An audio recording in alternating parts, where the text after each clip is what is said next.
प्रक्रिया। जानने के लिए देखिए सरकार आपके साथ 9 अक्टूबर शाम 5:30 बजे सिर्फ दूरदर्शन किसान पर।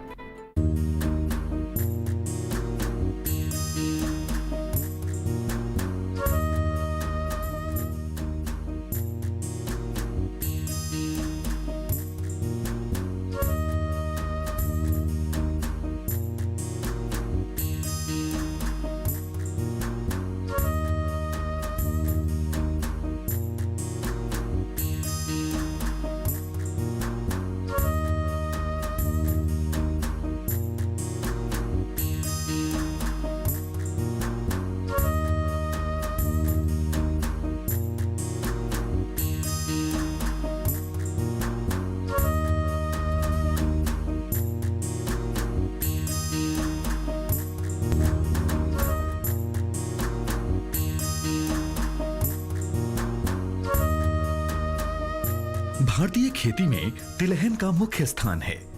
देश में तिलहनों में सुधार करने के लिए भारतीय कृषि अनुसंधान परिषद यानी ICAR ने अप्रैल 1967 में अखिल भारतीय तिलहन समन्वित अनुसंधान परियोजना की स्थापना की थी। 5वीं पंचवर्षीय योजना में तिलहनों, विशेष रूप से राई सरसों पर अनुसंधान कार्यक्रम को और भी सुदृढ़ बनाया गया। 28 जनवरी 1981 को हरियाणा कृषि विश्वविद्यालय हिसार में राई सरसों के लिए प्रथम परियोजना समन्वय इकाई की स्थापना की गई।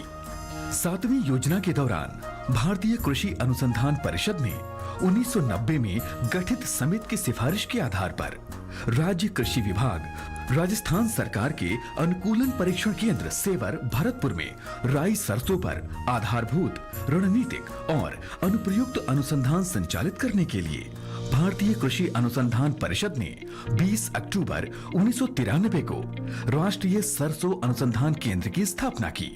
फरवरी 2009 को इस केंद्र को सरसों अनुसंधान निदेशालय के रूप में विकसित किया गया।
शायद ही ऐसा कोई क्षेत्र हो जहां महिलाओं ने अपना हाथ ना आजमाया हो। कभी डॉक्टर तो कभी साइंटिस्ट, कभी इंजीनियर और कभी पूरे देश का नेतृत्व करने वाली। लेकिन आज भी कई जगह समाज में उनकी भूमिका और उनकी बलिदान को नजरअंदाज करते आए। इन सब चुनौतियों के बावजूद भी वह इसका डटकर सामना करती है और सफलता की बुलंदियों को छूती है। इन्हीं सब चुनौतियों से उभरकर राजनीति में अपना पहचान बनाने वाली महिलाओं पर आधारित है हमारा कार्यक्रम नेत्री।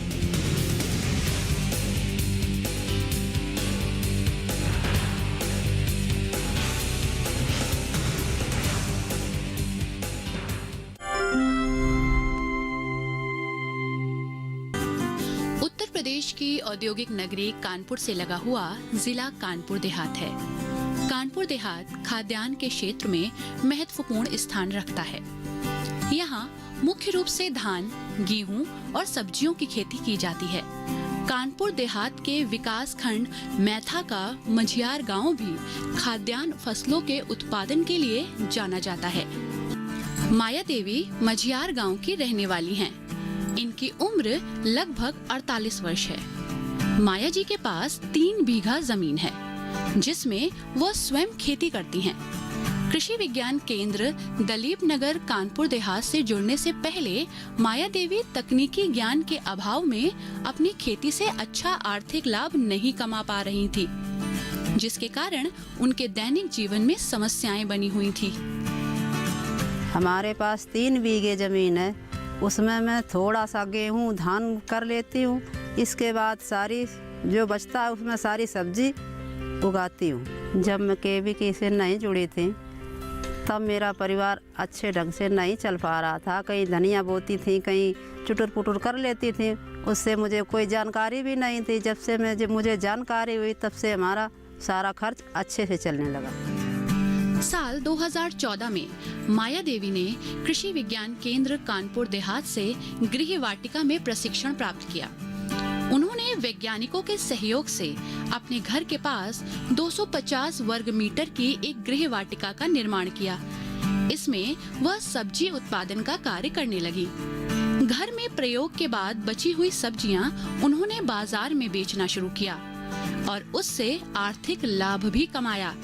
सब्जी उत्पादन में आर्थिक लाभ को देखते हुए उन्होंने अपनी खेती योग्य जमीन पर भी सब्जी उत्पादन शुरू किया और इस कार्य में उन्होंने कृषि विज्ञान केंद्र के वैज्ञानिकों से तकनीकी सलाह ली। सब्जियों में भी उन्होंने सबसे ज्यादा परवल की खेती पर जोर दिया, जिसमें उन्हें एक फसल में लगभग 25,000 रुपए का लाभ हुआ। इसी प्रकार उन्होंने प्याज की खेती पर भी जोर दिया और लगभग 8,000 का लाभ कमाया। इसके अलावा माया देवी मौसमी सब्जियों का उत्पादन कर अपनी आर्थिक स्थिति को बेहतर बना रही हैं। सबसे पहले मैंने गृह वाटिका एक बनाई 1 बिस्वे में।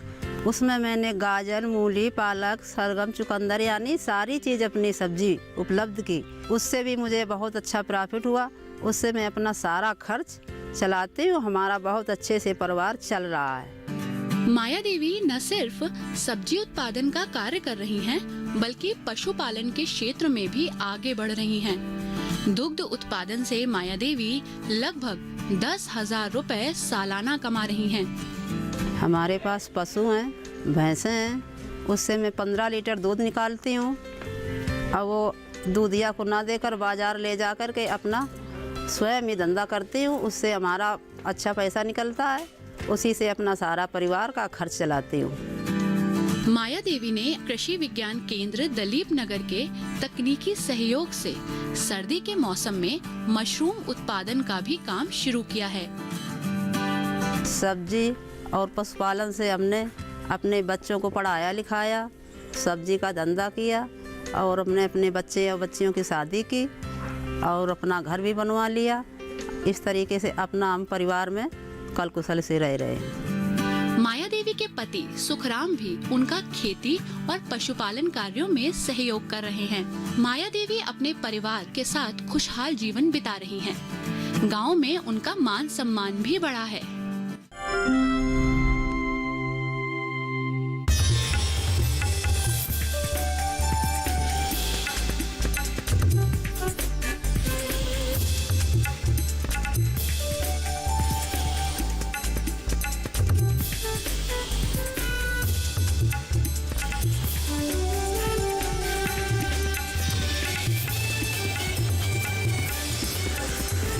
टीवी किसान, बदलते भारत की शान।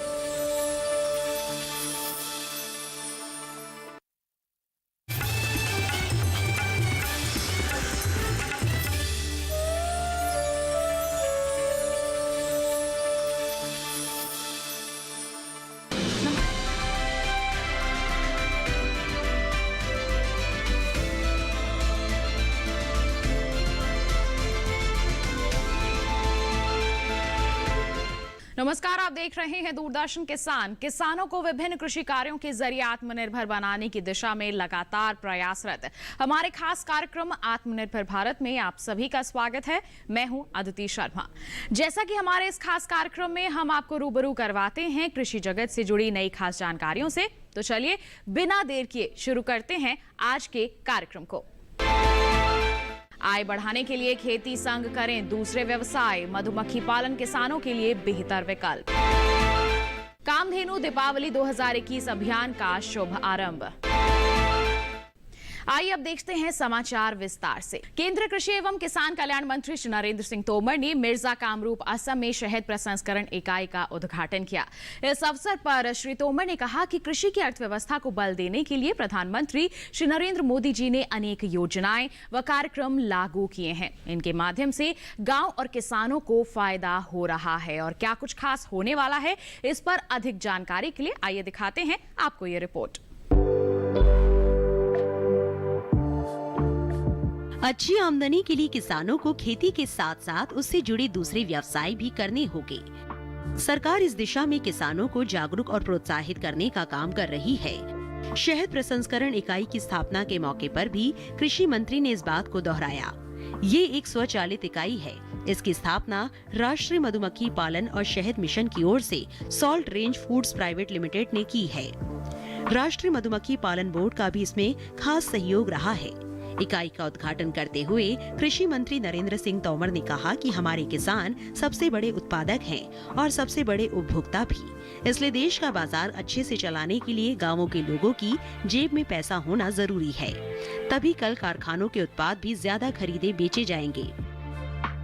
तोमर ने आत्मनिर्भर भारत अभियान का जिक्र करते हुए कहा कि 1 लाख करोड़ रुपए के इस फंड से कृषि का बुनियादी ढांचा मजबूत होगा। साथ ही कृषि से जुड़े क्षेत्रों के लिए अलग से 50,000 करोड़ रुपए से ज्यादा के पैकेज दिए गए हैं। इस फंड में मधुमक्खी पालन के लिए 500 करोड़ रुपए रखे गए हैं। तोमर ने बताया कि एग्री इंफ्रा फंड से 5,000 करोड़ रुपए की स्वीकृतियां भी दी जा चुकी है। कृषि मंत्री ने पूर्वोत्तर के किसानों से इस फंड का ज्यादा से ज्यादा लाभ लेने की अपील की। साथ ही कहा कि देश में 86% किसान छोटे छोटे और सीमांत है। मधुमक्खी पालन इनके लिए आय बढ़ाने का माध्यम हो सकता है। भूमिहीन किसान भी मधुमक्खियों से रोजगार पा सकते हैं। नरेंद्र सिंह तोमर ने बताया कि मधुमक्खी पालकों की सहायता के लिए गुजरात के आणंद में अंतर्राष्ट्रीय स्तर की लैब खोली गई है। इसके अलावा राष्ट्रीय मधुमक्खी बोर्ड ने भी 13 सैटेलाइट टेस्टिंग लैब खोलने की मंजूरी दी है। सरकार चाहती है कि मधुमक्खी पालकों को देश में अच्छा बाजार मिले और उनका निर्यात भी बढ़े। असम के कृषि मंत्री अतुल बोरा ने बताया है, उनके राज्य में मधुमक्खी पालन की प्रगति हो रही है, जिससे किसानों की आय 2 गुनी होने की उम्मीद जगी है। उन्होंने कहा कि असम में कृषि क्षेत्र के विकास के लिए राज्य सरकार केंद्र के साथ मिलकर काम कर रही है। मधुमक्खी पालन एक ऐसा कार्य है जिसको छोटा किसान भी कर सकता है और मजदूर भी कर सकता है। और जब ये छोटे छोटे लोग मधुमक्खी पालन में लगेंगे तो निश्चित रूप से इनकी आय में इजाफा होगा। लेकिन मधुमक्खी पालन हो यह कहा तो जा सकता है, लेकिन अगर शहद के लिए प्रोसेसिंग प्लांट ना हो, शहद के लिए मार्केट ना हो, तो फिर ये कहना बेमानी होगी। और इसलिए प्रधानमंत्री जी ने निश्चित किया कि हम शहद का काम करने वाले लोगों को भी आत्मनिर्भर पैकेज के अंतर्गत ये सुविधा देंगे। और इसीलिए इस योजना को फलीभूत बनाने के लिए हम लोगों ने अभी आणंद में एक अंतर्राष्ट्रीय लैब स्थापित किए। देश भर में बी कीपर्स को इधर उधर ज्यादा दूर न भटकना पड़े, इसलिए 100 लेबोरेटरी स्थापित करने जा रहे हैं, जिनमें 13 लेबोरेटरी स्थापित हो चुकी है। और शहद का प्रोसेसिंग हो सके, देश में भी मार्केट मिल सके और दुनिया में भी एक्सपोर्ट हो सके और किसान को उसके उत्पादन का वाजिब दाम मिल सके, इस दृष्टि से पैकेज का प्रावधान किया गया है। इसके साथ कार्यक्रम में वक्त हो चला है एक छोटे से ब्रेक का। आपका हिम्मत जाइए, देखते रहिए हमारा कार्यक्रम आत्मनिर्भर भारत और बने रहिए दूरदर्शन किसान पर।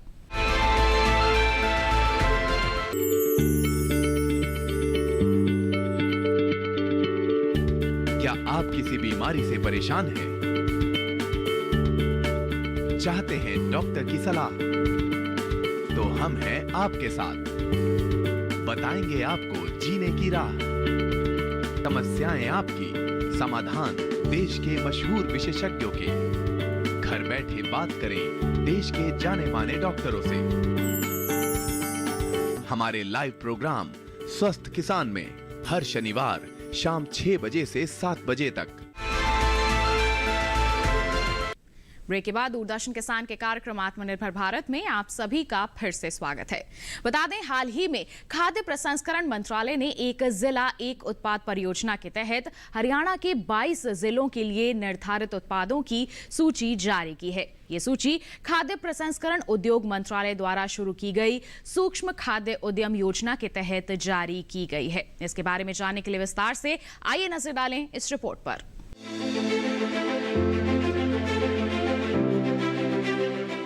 एक जिला एक उत्पाद यानी ODOP ऐसी योजना है जो किसी जिले में ज्यादा उत्पादन वाले खाद्य पदार्थ को पहचान दिलाती है। मिसाल के तौर पर मध्य प्रदेश के भोपाल जिले को अमरूद की उपज के लिए जाना जाता है, जबकि बुरहानपुर को केले के लिए। योजना के अनुसार एक फसल कई जिलों की पहचान बन सकती है और एक जिले की पहचान कई फसलें भी हो सकती हैं। अचार, भुजिया और पापड़ जैसे प्रसंस्कृत उत्पाद भी इस योजना के तहत किसी जिले की पहचान बन सकते हैं। और मांसाहार से जुड़े उत्पाद भी। सरकार ने 35 राज्यों और केंद्र शासित प्रदेशों के 707 जिलों के लिए खाद्य उत्पादों की पहचान कर दी है। हरियाणा की बात करें तो यहाँ कुल 22 जिलों के लिए एक खाद्य उत्पाद का चुनाव हुआ है, जिनमें अंबाला के लिए प्याज, नारनौल, भिवानी और फतेहाबाद के लिए नींबू वर्गीय फल, सिरसा के लिए किन्नू, चरखी दादरी और रोहतक के लिए कद्दू वर्गीय सब्जियां, फरीदाबाद के लिए कद्दू वर्गीय सब्जियां और नींबू वर्गीय फल, गुरुग्राम के लिए आंवला, हिसार और कैथल के लिए दूध और उससे बने उत्पाद, झज्जर के लिए अमरूद, जींद के लिए चिकन से बने उत्पाद, करनाल के लिए पत्तेदार सब्जियां, कुरुक्षेत्र के लिए आलू, मेवात और पलवल के लिए टमाटर, पंचकुला के लिए अदरक, पानीपत के लिए गाजर, रेवाड़ी के लिए सरसों के उत्पाद, सोनीपत के लिए मटर और यमुनानगर के लिए आम। इस योजना के तहत कूड़े से कमाई वाले उत्पाद के अलावा पारंपरिक और नवाचारी उत्पादों को भी सहायता दी जा सकती है। उदाहरण के लिए आदिवासी क्षेत्रों के लिए शहद या फिर खाने योग्य छोटे छोटे जंगली उत्पाद। अब सवाल उठता है कि इतनी बड़ी कवायद का फायदा क्या है? दरअसल समूहों की ओर से पूंजी निवेश की स्थिति में उन्हीं उत्पादों को प्राथमिकता दी जाएगी जो ODOP में शामिल उत्पादों की पैदावार कर रहे हैं। इसी तरह व्यक्तियों या समूहों के लिए नई इकाइयों को केवल ODOP उत्पादों के लिए समर्थन दिया जाएगा। साथ ही सामान्य अवसंरचना, विपणन और ब्रांडिंग के लिए सहायता केवल ODOP उत्पादों के लिए ही होगी। हमारे किसान साथी और पशुपालक सिर्फ खेती किसानी या पशुपालन तक ही सीमित ना रहकर टेक्नोलॉजी से भी जुड़ें। इसलिए भारत सरकार द्वारा कई मोबाइल ऐप लॉन्च किए गए हैं। उन्हीं मोबाइल ऐप में से एक है मत्स्य सेतु मोबाइल ऐप, जिसके जरिए मछली पालकों को क्या कुछ लाभ मिल सकता है, आइए जानते हैं।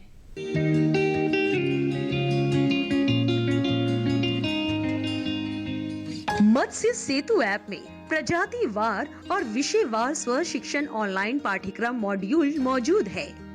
यहाँ पर प्रसिद्ध जल कृषि विशेषज्ञ मछलियों के प्रजनन, बीज उत्पादन और ग्रो आउट संवर्धन पर बुनियादी अवधारणाओं और व्यावहारिक प्रदर्शनों पर बात करते हैं। खासतौर से कार्प, कैटफिश और स्कैम्पी जैसी व्यावसायिक रूप से महत्वपूर्ण मछलियों का प्रशिक्षण यहाँ उपलब्ध होगा। इसके अलावा मत्स्य सेतु ऐप पर मर्रेल, सजावटी मछली और मोती की खेती के बारे में जानकारी मिल सकेगी। मिट्टी और पानी की गुणवत्ता को बनाए रखने के लिए बेहतर प्रबंधन विधियों का पालन करने के अलावा जल कृषि कार्यों में भोजन और स्वास्थ्य प्रबंधन की जानकारी भी इस ऐप पर मौजूद रहेगी। शिक्षार्थियों की सुविधा के लिए छोटे छोटे वीडियो अध्याय तैयार किए गए हैं। ऐप पर प्रश्नोत्तरी भी उपलब्ध है। शिक्षार्थी इनका जवाब देकर अपना मूल्यांकन स्वयं कर सकते हैं। प्रत्येक पाठ्यक्रम मॉड्यूल के सफल समापन पर एक ई प्रमाण पत्र खुद ही उत्पन्न किया जा सकता है। इस ऐप के माध्यम से किसान अपनी शंकाएं पूछ सकते हैं और विशेषज्ञों से विशिष्ट सलाह भी प्राप्त कर सकते हैं। ऐप लॉन्च करते हुए मत्स्य, पशुपालन और डेयरी मंत्री गिरिराज सिंह ने कहा कि मछली कृषकों की क्षमता निर्माण और जल कृषि विकास में प्रौद्योगिकी का महत्वपूर्ण योगदान है। कोविड-19 महामारी के कारण मछली किसान अनुसंधान संस्थानों में आयोजित प्रशिक्षण कार्यक्रमों में शारीरिक रूप से शामिल नहीं हो सके थे। यही वजह है कि ऑनलाइन पाठ्यक्रम ऐप इस समय की महत्वपूर्ण जरूरत है। ये ऐप किसानों को उनकी सुविधा के अनुसार प्रौद्योगिकी और बेहतर प्रबंधन में मददगार साबित होगा। उन्नत तकनीकों को सीखने के बाद मछली पालक निश्चित रूप से वैज्ञानिक तरीकों को अपनाने के लिए प्रेरित होंगे। इससे उत्पादकता बढ़ेगी और आय में सुधार होगा। ये ऐप देश भर के हितधारकों, खासतौर से मछुआरों, मछली किसानों, युवाओं और उद्यमियों तक सरकारी योजनाओं की जानकारी पहुंचाने का काम करेगा। साथ ही व्यापार में आसानी लाएगा। केंद्रीय मंत्री ने विश्वास जताया कि मत्स्य सेतु ऐप सीखने और सिखाने का अद्भुत मंच साबित होगा। इसी के साथ कार्यक्रम में वक्त हो चला है एक और छोटे से ब्रेक का। आप कहीं मत जाइए, देखते रहिए हमारा कार्यक्रम आत्मनिर्भर भारत और बनी रहिए दूरदर्शन किसान पर। कोरोना वायरस के खतरे से बचते हुए फसल की कटाई, बिक्री, खरीद, नई फसल की जुताई और बुआई सुरक्षित हो सकती है अगर हम लगातार हाथों को साबुन और साफ पानी से नियमित अंतराल पर धोते रहें। नाक, मुंह को मास्क, गमछे या कपड़े से ढक कर रखें। आंख, कान, नाक, मुंह न छुएं। आपस में 2 गज की दूरी बनाए रखें। मास्क और 2 गज की दूरी के मंत्र को अभी हमें छोड़ना नहीं है। फसलों की बुवाई एवं कटाई करते समय आपस में कम से कम 2 गज की दूरी बनाए रखें। फसल की कटाई करने के बाद छोटे छोटे ढेरों में इकट्ठा करें। कृषि के औजारों की समय समय पर सफाई करें। एक दूसरे के साथ औजारों की अदला बदली न करें। श्रमिकों के शौचालयों और हाथ धोने की जगह की ठीक से सफाई जरूरी है। बुआई, कटाई एवं मड़ाई के दौरान इस बात का ध्यान रखें कि इन स्थानों के आसपास कोई थूके नहीं। कंबाइन, हार्वेस्टर, थ्रेशर, जुताई और बुआई की मशीनों को इस्तेमाल से पहले साफ करें। मशीनों के इस्तेमाल से पहले और इस्तेमाल के बाद हाथ साबुन से साफ करें। वाहनों, बोरियों, थैलियों और पैकिंग के दूसरे सामान की साफ सफाई पर भी खास ध्यान दें। खरीद केंद्र पर आने से पहले किसानों एवं श्रमिकों की जांच। खरीद केंद्रों पर भीड़ न लगाएं एवं किसानों को बारी बारी से बुलाएं। गोदामों पर खरीदी हुई फसल को लेने में शीघ्रता करें ताकि किसानों एवं श्रमिकों को रुकना ना पड़े। कोरोना के खतरे से बचाव और अधिक जानकारी के लिए आरोग्य सेतु ऐप डाउनलोड करें। देश में खाद्य सुरक्षा के ये सिपाही भोजन की निरंतर उपलब्धता को सुनिश्चित करते हैं। किसान स्वस्थ रहें, तभी हम कोरोना वायरस से जीत पाएंगे, आगे बढ़ पाएंगे। किसान सबल, देश प्रबल। ब्रेक के बाद दूरदर्शन किसान के कार्यक्रम आत्मनिर्भर भारत में आप सभी का फिर से स्वागत है। केंद्रीय मत्स्य एवं पशुपालन और डेयरी मंत्री श्री परषोत्तम रुपाला जी की उपस्थिति में कामधेनु दीपावली 2021 पर राष्ट्रीय वेबिनार का आयोजन किया गया, जिसमें भारत के सभी राज्यों के गौ उद्यमियों ने भाग लिया। राष्ट्रीय कामधेनु आयोग के प्रथम अध्यक्ष पूर्व केंद्रीय मंत्री गौव्रती डॉक्टर वल्लभ भाई कथीरिया के मार्गदर्शन में 100 करोड़ गौमय दिए प्रज्वलित करने के लिए और गौमय लक्ष्मी गणेश की मूर्ति से घर घर में दीपावली पूजन सुनिश्चित करने के लिए कामधेनु दीपावली 2021 अभियान की शुरुआत की गई है। आइए देखते हैं इसी पर आधारित ये रिपोर्ट।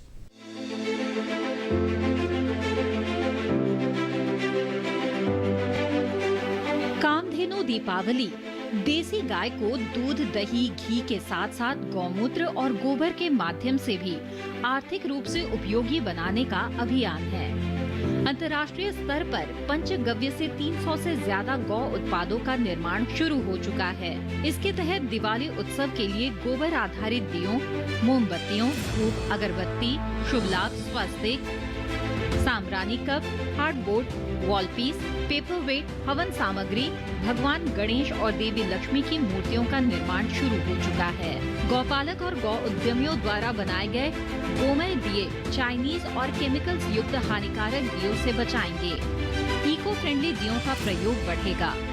पिछले वर्ष करोड़ों गोमय दिए भारत में सभी राज्यों में बनाए गए थे। इस बार कामधेनु दीपावली को और बड़े पैमाने पर मनाने का निश्चय किया गया है।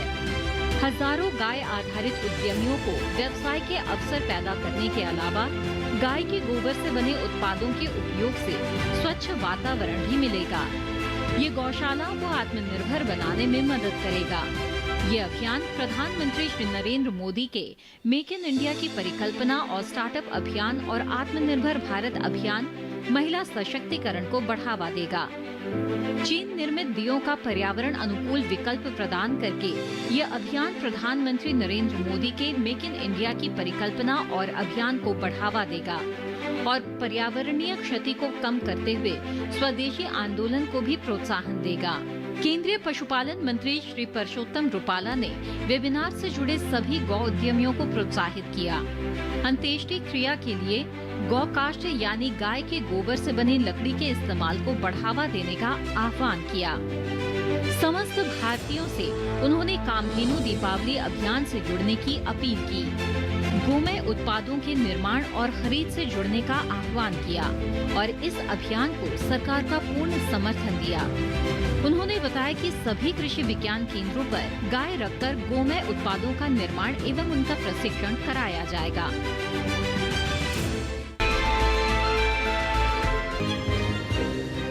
खरीफ की फसल धान की कटाई के बाद खेत में बचे फसल अवशेष को पराली कहते हैं। भारत में हर साल तकरीबन 388 मिलियन टन फसल अवशेष का उत्पादन होता है। कुल फसल अवशेष का तकरीबन 27% गेहूं का अवशेष और 51% धान का अवशेष बाकी दूसरे फसलों के अवशेष होते हैं। गेहूं और दूसरी फसलों से मिले अवशेषों को चारे के रूप में पशुओं को खिलाने के काम में लाया जाता है। लेकिन धान की फसल या भूसे में ऑक्जेलिक अम्ल और सिलिका की मात्रा ज्यादा होने के कारण इसके पुआल को पशुओं को नहीं खिलाया जाता है। ऐसे में किसान इन अवशेषों को जला देते हैं ताकि वे अपने खेतों में नई फसल लगा सके। लेकिन पराली जलाने से कई प्रकार की समस्याएं उत्पन्न हो जाती हैं। पर्यावरण तो दूषित होता ही है, साथ ही सर्दी के मौसम में देश के कई राज्य पराली जलने से धुंध की समस्या से भी परेशान होते हैं। धान की पराली जलाने से विभिन्न जहरीली गैसें जैसे carbon monoxide, carbon dioxide, benzene, nitrous oxide और एरोसोल निकलकर वायुमंडल की साफ हवा में मिलकर उसे प्रदूषित करती है। ये जहरीली गैसें वातावरण में फैलकर जीवों में विभिन्न घातक बीमारियों जैसे त्वचा की बीमारियां, आँखों की बीमारियां, सांस व फेफड़ों की बीमारियां, कैंसर जैसी जानलेवा बीमारियां फैलाती है। ऐसे में पराली प्रबंधन करना बेहद जरूरी हो जाता है। किसान कृषि विशेषज्ञों के अनुसार पराली का उपयोग बेहतर खाद तैयार कर फसल उपजाने में इस्तेमाल कर सकते हैं। ऐसा करने से किसानों को यूरिया डालने की आवश्यकता भी खत्म होगी, जिससे किसान का पैसा बचेगा और उसे हर समय खाद खेत पर ही उपलब्ध हो जाएगी। साथ ही पशु चारे के रूप में भी पराली का इसका उपयोग किया जा सकता है। इसके अलावा धान के पुआल से प्रचुर मात्रा में बायोगैस का उत्पादन किया जा सकता है। ये बायोगैस वाहनों में सीएनजी के स्थान पर इस्तेमाल किया जा सकता है। सरकार की ओर से बायोगैस उत्पादन पर विभिन्न सब्सिडी भी मुहैया कराई जा रही है। इसके अलावा धान के पुआल का इस्तेमाल बिजली उत्पादन के लिए भी किया जा सकता है। बायोगैस आधारित बिजली संयंत्रों को बढ़ावा देने के लिए सरकार विभिन्न प्रोत्साहित योजनाएं भी चला रही है, जिसका लाभ हमारे किसान भाई उठा सकते हैं और पराली प्रबंधन कर विभिन्न प्रकार की समस्याओं से छुटकारा भी पा सकते हैं।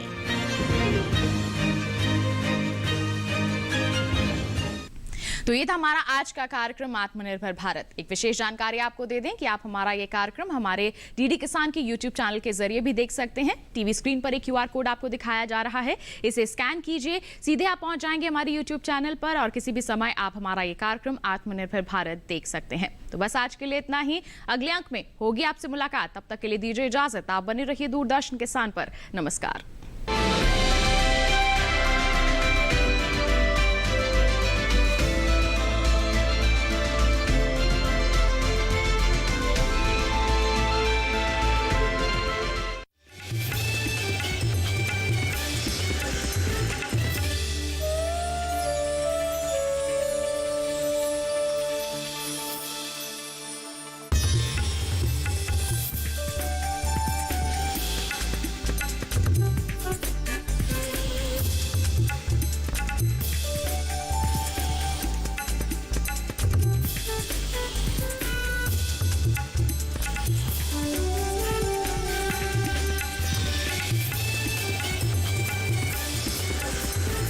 ईडी के साथ बदलते भारत की शान।